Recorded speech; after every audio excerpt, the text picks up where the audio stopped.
and welcome back to Story Corner. We are going to read chapter 7 of Pippi, which is one of my favorite chapters, and it is called Pippi Goes to the Circus. A circus had come to the little town, and all the children were begging their mothers and fathers for permission to go.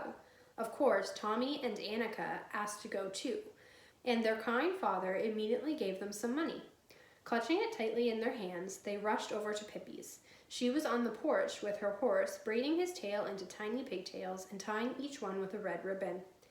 "I think it's his birthday today," she announced, "so he has to be all dressed up." "Pippi," said Tommy, all out of breath because they had been running so fast. "Pippi, do you want to go with us to the circus?" "I can go with you most anywhere," answered Pippi, "but whether I can go to a circus or not, I don't know, because I don't know what a circus is. Does it hurt?" "Silly," said Tommy, "of course it doesn't hurt. It's fun. Horses and clowns and pretty ladies that walk on tight ropes. But it costs money," said Annika, opening her small fist to see if the shiny half-dollar and the quarters were still there. "I'm rich as a troll," said Pippi, "so I guess I can buy a circus all right. But it'll be crowded here if I have more horses. The clowns and the pretty ladies I could keep in the laundry, but it's harder to know what to do with the horses." "Oh, don't be so silly," said Tommy. "You don't buy a circus. It costs money to go and look at it. See?" "Preserve us," cried Pippi, and shut her eyes tightly. "It costs money to look? And here I go round goggling all day long. Goodness knows how much money I've goggled up already." Then, little by little, she opened one eye very carefully, and it rolled around and around in her head. "Cost what it may," she said, "I must take a look."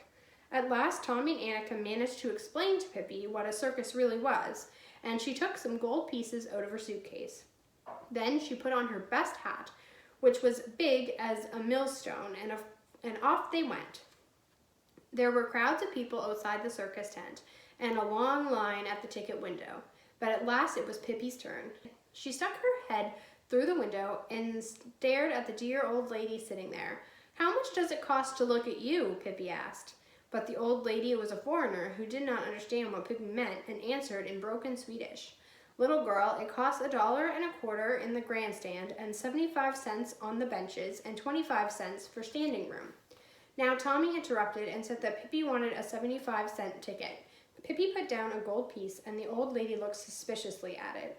She bit it too, to see if it was genuine. At last she was convinced that it really was gold and gave Pippi her ticket and a great deal of change in silver.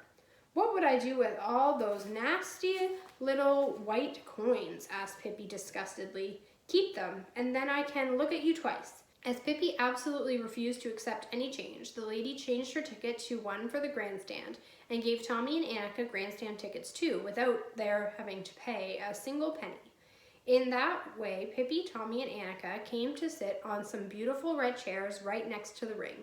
Tommy and Annika turned around several times to wave at their schoolmates who were sitting much further away. "This is a remarkable place," said Pippi, looking around in astonishment. "But see, they've spilled sawdust all over the floor. Not that I'm overly fussy myself, but that does look careless to me." Tommy explained that all circuses had sawdust on the floor for the horses to run around in. On a platform nearby, the circus band suddenly began to play a thundering march. Pippi clapped her hands wildly and jumped up and down with delight.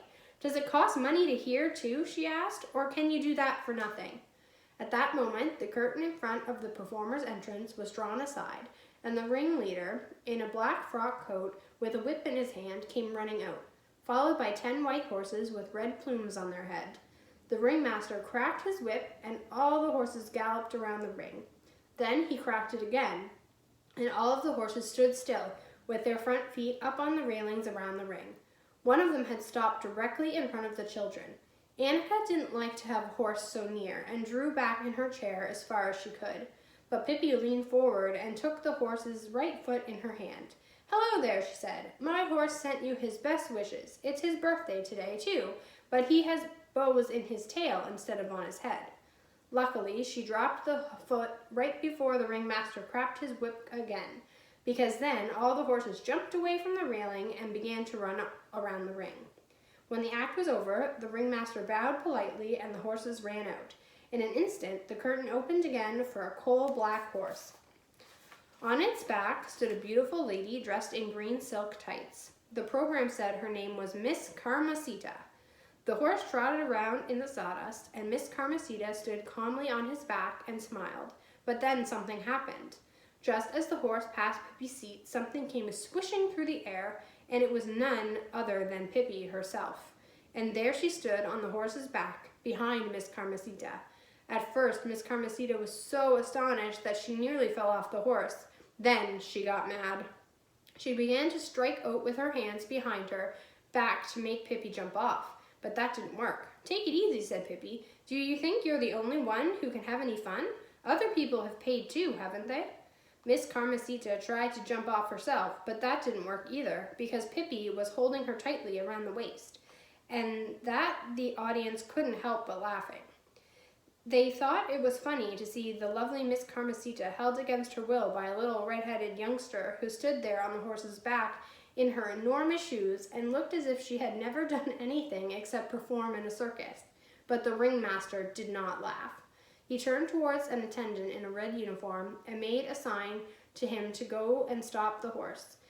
"Is this act over already?" asked Pippi in a disappointed tone. "Just when we were having so much fun." "Horrible child," hissed the ringmaster between his teeth. "Get out of here." Pippi looked at him sadly. "Why are you mad at me?" she asked. "What's the matter?" "I thought we were here to have fun." She skipped off the horse and went back to her seat, but now 2 huge guards came to throw her out. They took hold of her and tried to lift her up. They couldn't do it. Pippi sat absolutely still, and it was impossible to budge her, although they tried as hard as they could. At last they shrugged their shoulders and went off. Meanwhile, the next act has begun. It was Miss Elevra, about to walk the tightrope. She wore a pink tulle skirt and carried a pink parasol in her hand. With delicate little steps, she ran out on the tightrope. She swung her legs gracefully in the air and did all sorts of tricks. It looked so pretty. She even showed how she could walk backwards on the narrow rope. But when she got back to the little platform at the end of the rope, there stood Pippi. "What are you going to do now?" asked Pippi, delighted when she saw how astonished she looked. Miss Elvira said nothing at all, but jumped down from the rope and threw her arms around the ringmaster's neck, for he was her father. And the ringmaster once more sent for his guards to throw Pippi out. This time he sent for 5 of them, but all the people shouted, "Let her stay, we want to see the red-headed girl." And they stamped their feet and clapped their hands.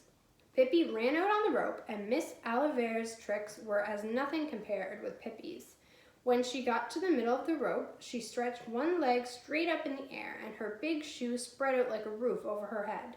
She bent her foot a little so that she could tickle herself with it back behind her ear. The ringmaster was not at all pleased to have Pippi performing in his circus. He wanted to get rid of her, and so he stole up and loosened the mechanism that held the rope taut, thinking surely Pippi would fall down. But Pippi didn't. She set the rope a-swinging instead. Back and forth it swayed, and Pippi swung faster and faster until suddenly she leaped out into the air and landed right on the ringmaster. He was so frightened he began to run. "Oh, what a jolly horse!" cried Pippi. "But why don't you have any pom-poms in your hair?" Now Pippi decided it was time to go back to Tommy and Annika. She jumped off the ringmaster and went back to her seat. The next act was about to begin, but there was a brief pause because the ringmaster had to go out and get a drink of water and comb his hair. Then he came in again, bowed to the audience, and said, "Ladies and gentlemen, in a moment you will be privileged to see the great marvel of all time, the strongest man in the world, the mighty Adolf, whom no one has yet been able to conquer. Here he comes, ladies and gentlemen. Allow me to present to you the mighty Adolf." And into the ring stepped a man who looked as big as a giant. He wore flesh-colored tights and had a leopard skin draped around his stomach. He bowed to the audience and looked very pleased with himself. "Look at these muscles," said the ringmaster, and squeezed the mighty Adolf's arm, where the muscles stood out like balls under the skin. "And now, ladies and gentlemen, I have a very special invitation for you. Who will challenge the mighty Adolf in a wrestling match? Which of you dares to try his strength against the world's strongest man? $100 for anyone who can conquer the mighty Adolf. $100, ladies and gentlemen. Think of that. Who will be the first to try?" Nobody came forth. "What did he say?" asked Pippi. He says that anybody who can lick that big man will get $100, answered Tommy. I can, said Pippi, but I think it would be too bad, too, because he looks nice. Oh, no, you couldn't, said Annika. He's the strongest man in the world. Man, yes, said Pippi, but I am the strongest girl in the world. Remember that. Meanwhile, the mighty Adolf was lifting heavy iron weights and bending thick iron rods in the middle just to show how strong he was. We have a picture here.